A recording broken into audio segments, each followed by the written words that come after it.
નમસ્કાર વિદ્યાર્થી મિત્રો, કેમ છો બધા? મજામાં ને? શ્રી સત્યપ્રકાશ વિદ્યાપીઠ દ્વારા આયોજિત યુટ્યુબ ઓનલાઈન એજ્યુકેશનમાં આપ સૌનું સ્વાગત છે. તો વિદ્યાર્થી મિત્રો, ધોરણ 9 વિષય હિન્દી, એની અંદર આપણે છેલ્લે 9 પાઠ પૂર્ણ કરેલા અને ત્યારબાદ 10મું કાવ્ય છે ભારત ગૌરવ. એના લેખક છે મૈથિલી શરણ ગુપ્ત.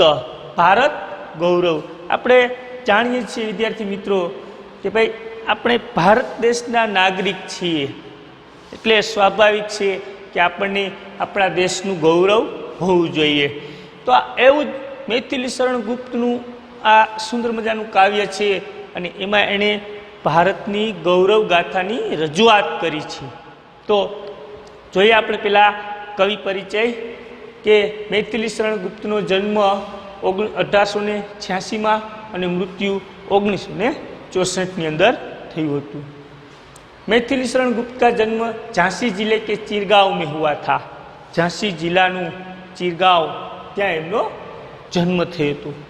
બાલ્યાવસ્થા से ही कविता में इनकी रुचि थी અને જ્યારે બાલ્યાવસ્થા મતલબ જે બાળક હતા ત્યારથી જ આ લેખકને એમ કહેવાય ને કે કાવ્ય પ્રત્યે रुचि હતી, કાવ્ય લખવાની ઈચ્છા થતી.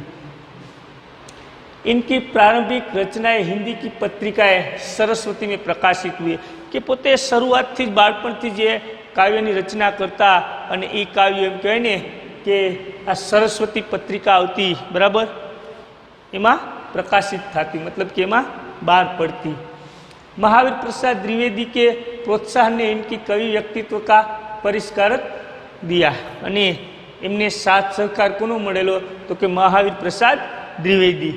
મહાવીર પ્રસાદ દ્વિવેદીએ પ્રોત્સાહન આપ્યું અને આ મૈથિલી શરણ ગુપ્તે એમ કહેવાય ને કે પોતાના કાવ્યોની અને પાઠ લખવાની શરૂઆત કરી.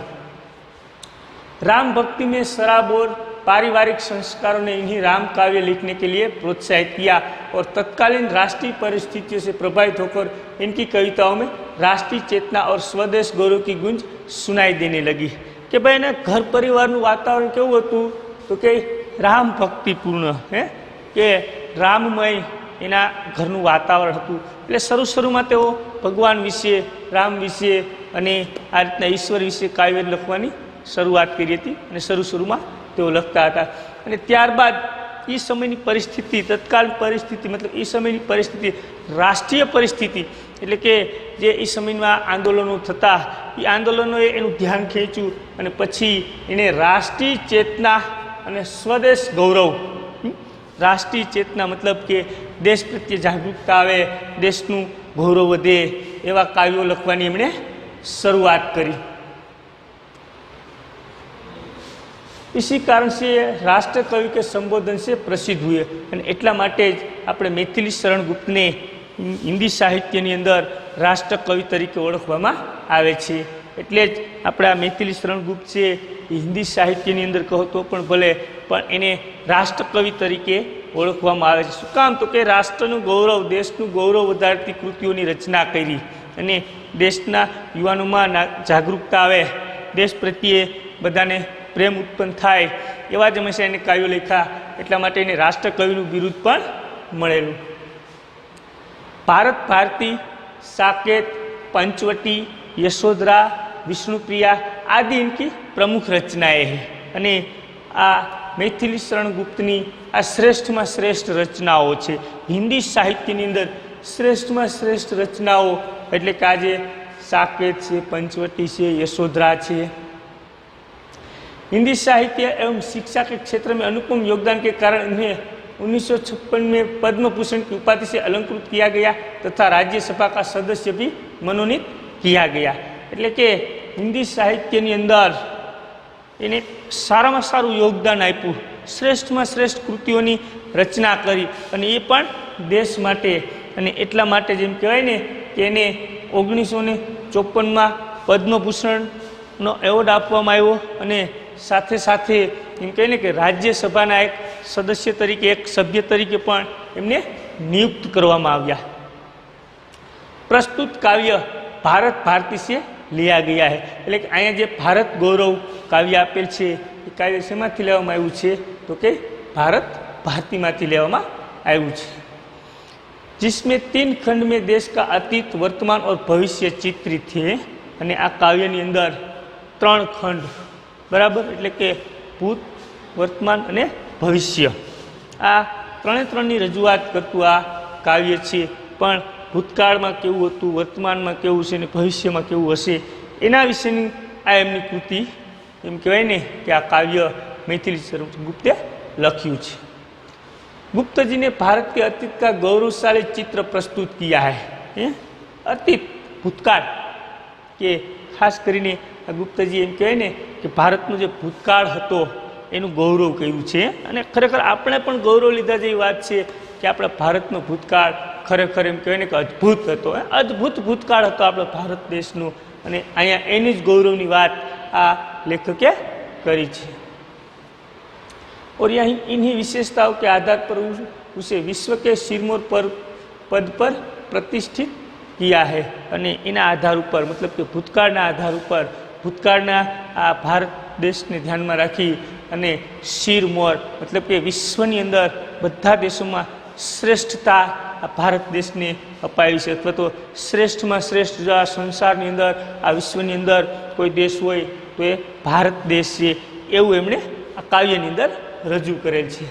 इस काव्य में कवि ने भारतीय सभ्यता और संस्कृति का गौरव गान किया है। આપણે જાણીએ છીએ કે વિશ્વની આખા વિશ્વની અંદર આપણી સંસ્કૃતિ શ્રેષ્ઠમાં શ્રેષ્ઠ સંસ્કૃતિ છે।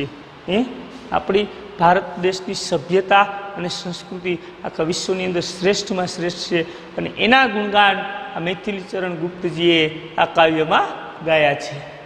इसके साथ साथ आर्यों के महान जीवन आदर्शों का भी चित्रण किया है और साथ साथ महान जीवन आर्यों अपनी संस्कृति आर्यो और द्रविड़नी संस्कृति कहवाय छे अने एना जीवन विशेनी पण वात एणे गुप्तजीए आ काव्यनी अंदर रजू करी छे। तो जोईए हवे आपणे विद्यार्थी मित्रों काव्यमां आगळ जोईए के भूलोक का गौरव प्रकृति का पुण्य लीला स्थल कहाँ फैला मनोहर गिरी हिमालय और गंगा जल जहाँ संपूर्ण देशों से अधिक किस देश का उत्कर्ष है उसका की जो ऋषि भूमि है वह कौन भारत वर्ष है। अद्भुत बात आ 4 पंक्ति अंदर एम कहे ने कि गुप्तजीए करी छे। जोईए हवे आपणे भूलोक का गौरव है भूलोक एटले के आ पृथ्वीलोक आ धरती पर गौरव लीधा जेवुं होय तो ये आपणा भारत देशनुं छे। अने प्रकृति का पुण्य लीला स्थल कहा प्रकृति है प्रकृति का पुण्य लीला स्थल एटले के ऋषि मुनिओ संत पुरुषों जे आ जन्मभूमि है ये अपना भारत देशनी अंदर है। कोईपण देशनी अंदर संत पुरुषों नहीं ये संत पुरुषों अपना भारत देशनी अंदर है। एटला माटे कि भूलोक का गौरव मतलब आ धरतीनुं गौरव है आ धरतीनुं आ पृथ्वीनुं गौरव तो कि प्रकृति पुण्य लीला स्थल का लीला स्थल एटले के महापुरुषों की भूमि जेने कहेवाय बराबर प्रकृति अने महापुरुषों संत पुरुषों की भूमि क्या तो कि अपना भारत देशनी अंदर फैला मनोहर गिरी हिमालय और गंगा जल जहाँ है कि मनोहर है मन ने पण हरी लेनार आ गिरी गिरी एटले के पर्वत हिमालय जेवो पर्वत पण अपनी उत्तर दिशा में आवेल हिमालय जेवो पर्वत पण अपना भारत देशनी अंदर छे। और गंगा जल जहाँ है गंगा जल एटले के आपणे जाणीए छीए कि गंगा पवित्र में पवित्र नदी तो कि अपना भारत देशनी अंदर वहे छे। एटला माटे आ हिमालय पण अपना भारत देशने माटे गौरव लीधा जेवी वात छे। गंगा जेवी पवित्र नदी ए पण अपना भारतना एम कहे ने कि देश माटे गौरव लीधा जेवी वात छे। संपूर्ण देशों से अधिक किस देश का उत्कर्ष है संपूर्ण देशों आखा विश्वना बधा देशों है एमांथी श्रेष्ठ में श्रेष्ठ उत्कर्ष है विकास तो कि कोनो छे तो कि भारत देशनो छे। उसका की जो ऋषि भूमि है वह कौन भारत वर्ष है अने जे ऋषि मुनिओ छे ऋषि भूमि है ऋषि मुनिओ केवा केवा संत पुरुषों केवा केवा ऋषि मुनिओ अपना भारत देशनी अंदर थई गया छे। एटला माटे कीधुं छे कि आ ऋषि भूमि कौन है तो कि भारत वर्ष है वह कौन है तो कि भारत देशनी अंदर आ बधा ऋषि मुनिओनो जन्म थयेल छे अने एटला माटे तो आपणे भारतने भारत वर्ष तरीके पण ओळखीए छीए। आगळ हाँ वृद्ध भारतवर्ष ही संसार का सिर मोर है ऐसा पुरातन देश कोई विश्व में क्या और है। भगवान की भवभूतियों का यह प्रथम भंडार है, विधि ने किया नर सृष्टि का पहले यही विस्तार है। सरस मजानी बात एमने आ पंक्तिनी अंदर रजू करी छे के हाँ, वृद्ध भारतवर्षी संसार का सिर मोर है। वृद्ध भारतवर्ष એટલે કે પ્રાચીનમાં પ્રાચીન આ ધરતી ઉપર આ પૃથ્વી પર જો કોઈ દેશ હોય તો એ ભારત છે, એટલા માટે એને વૃદ્ધ તરીકે ઓળખ્યું છે। વૃદ્ધ હોય એ કેમ ઉંમર ઘણી બધી હોય, એમ આ ધરતી ઉપર આ પૃથ્વી ઉપર આ ભારત દેશને એમ કહેવાય ને કે વૃદ્ધની સંજ્ઞા આપવામાં આવી છે। એટલે કે વૃદ્ધ ભારતવર્ષી સંસાર કા શિર મોર, સંસાર એટલે કે આખું જગત, આખા જગતનો શિર મોર છે, મતલબ શ્રેષ્ઠ છે। શિર મોર મતલબ શ્રેષ્ઠ છે, પગથી સેટ ઉપર સુધી એમ કહેવાય ને, મતલબ કે આખા જગતની અંદર ભારત છે એ શ્રેષ્ઠ છે। શું કામ? તો કે વૃદ્ધ છે। વૃદ્ધ એટલે કે પ્રાચીનમાં પ્રાચીન, જૂનામાં જૂનો દેશ છે। ऐसा पुरातन देश कोई विश्व में क्या और है क्या वो जूना में जूनो पुरातन એટલે કે આવો જૂનામાં જૂનો દેશ આખા વિશ્વની અંદર क्या બીજો એકેય દેશ છે? भगवान की भवभूतियों का यह प्रथम भंडार है। भगवान की भवभूतियों, भव એટલે કે સંસાર, ભૂતિઓ એટલે કે વૈભવ, કે ભગવાન રૂપી વૈભવ અને દરેક પ્રકારની પ્રકૃતિ તો કે આપણા ભારત દેશની અંદર છે એવી ક્યાંય નથી, એટલા માટે જ કીધું ભગવાન કી ભવભૂતિઓ કા યહ પ્રથમ ભંડાર હે, કે ભગવાને ઈશ્વરે એમ કહેવાય ને કે આ જગતની અંદર બધી જ પ્રકૃતિનો ભંડાર આપેલ હોય તો એ આપણા ભારત દેશની અંદર છે। ગુપ્તજી એટલા માટે વખાણ કરે છે કે દરેક વસ્તુ અહીંયા જે રજૂઆત કરવામાં આવી છે, જે આપણે સમજ્યા એ બધી વસ્તુ એવી છે કે જે આપણા ભારત દેશની અંદર છે, નહીં બીજે ક્યાંય, જેથી કરી અને આપણા ભારત દેશનું ગૌરવ લીધા જેવી વાત છે। આગળ विधि ने किया नर सृष्टि का पहले यही विस्तार है। विधि એટલે કે વિધાતા બ્રહ્મા, नर सृष्टि पहले यही विस्तार है कि भाई विधाता ने ब्रह्माजीए नरનું ઉત્પાદન એટલે કે આ મનુષ્ય અવતાર જો કે આપ્યો હોય તો પેલા ભારત દેશની અંદર કે ભાઈ માણસ એમ કહે ને પ્રાચીન સમયથી પહેલેથી જ માણસનો જન્મ હોય બરાબર, તો એ આપણા ભારત દેશની અંદર, અને એટલા માટે જ કીધું છે કે વિધિને કિયા નર સૃષ્ટિ કા પહેલે यही વિસ્તાર કે અહીંથી જ આ ભારત દેશમાંથી જ આ સૃષ્ટિની અથવા તો આ વિશ્વની ઉત્પત્તિ થઈ છે એવું આ ગુપ્તજી આપણને આ કાવ્યની અંદર રજૂ કરે છે।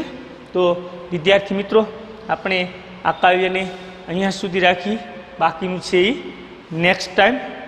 જય હિન્દ, જય ભારત।